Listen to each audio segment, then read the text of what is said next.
Kemudian yang ini bukan utang ya, yang SDR ini bukan utang kayak modal penyertaan modal gitu ya. Gitu. Karena kita termasuk kontributor besar, nah, kita ada alokasi 1,74 SDR special drying right, itu setara dengan 2,7. Kalau nilai tukar kita memang mengalami apresiasi ya.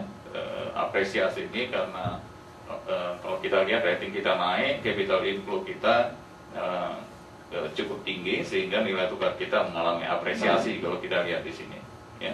Kalau kita lihat ini Indonesia nih, IDR Indonesia kita mengalami apresiasi ini. Kalau dibandingkan Oktober untuk ini September nih, Oktober 0,99 ya. Karena banyak sekali capital inflow yang masuk ke Indonesia. Nah, nanti kita kaitkan dengan ekspor, tentunya kita selalu memperhatikan itu ya. Kemudian perkembangan inflasi kita lihat menurun ya, walaupun ada risiko ke depan meningkat sedikit.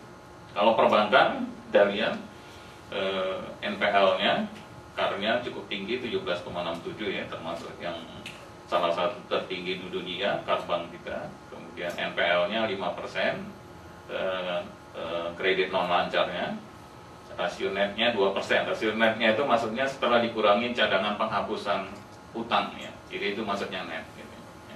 Jadi misalkanlah kredit non lancarnya 5 triliun, cadangannya 2 triliun, jadi 5 kurang 2 jadi 3. 3 itu yang dikatakan net performing loan.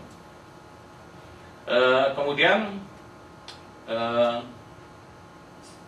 sejak ini nggak usah Oktober itu secondary reserve ya, jadi pelakukan.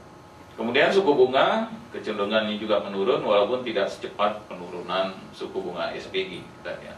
Kredit masih tersendat ya karena lebih kepada konsumsi ya. Tapi ini memang satu solusi yang terbaik untuk jangka pendek ya, yaitu memompa konsumsi kita sampai batas kapasitas produksi dari suatu negara gitu ya. Kenapa itu bisa selain kenapa kita bisa bertahan dari krisis tadi? Pertama, kalau kita lihat dari sisi monetary policy, itu setidaknya sejak Oktober 2008 ya, sampai September 2009, Oktober dan Desember, itu baru Desember penurunan pertamanya, itu 300 basis point. Berbicara mengenai 300 basis point itu artinya 3% gitu kan. 1 basis point kan 1/100 artinya.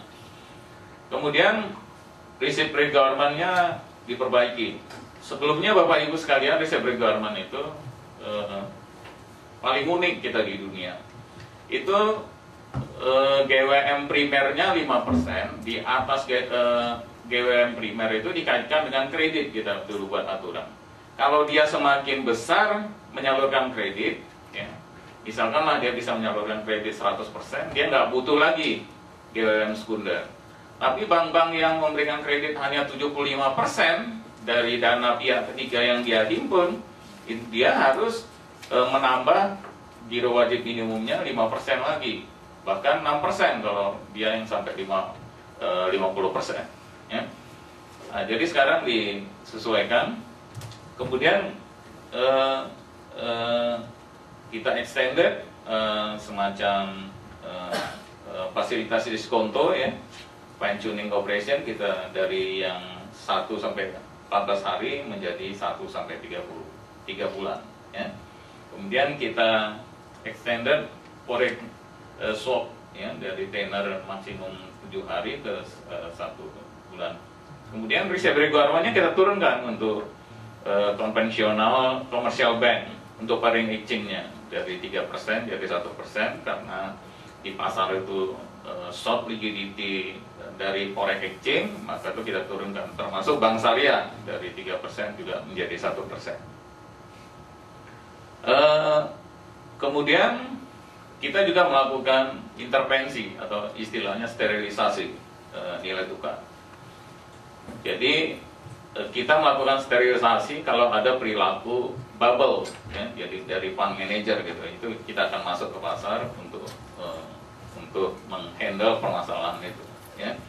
Jadi kalau ada volatility yang tinggi, kita akan masuk ke pasar. Kemudian kita juga menanyakan beberapa bank sentral negara lain untuk semacam standby loan-nya, ya.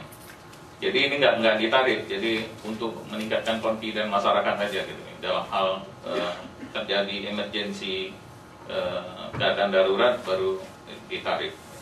Kemudian dari banking policy, kita meningkatkan deposit insurance dari tadinya 100 juta ke 2 miliar. Negara-negara lain bahkan melakukan blanket garanti kayak kita tahun 1998. Tapi kita tidak melakukan itu, belajar dari pengalaman tahun 97-98.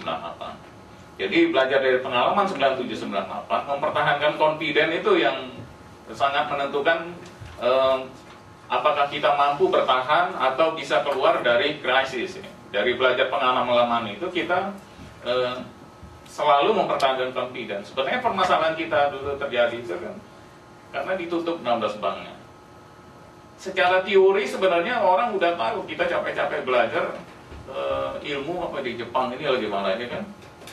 Harusnya secara teori itu Diamond Deep model itu mengatakan dalam hal misalkan tidak ada eksis blanket garanti, ya, apabila bank ditutup ya akan terjadi systemic risk.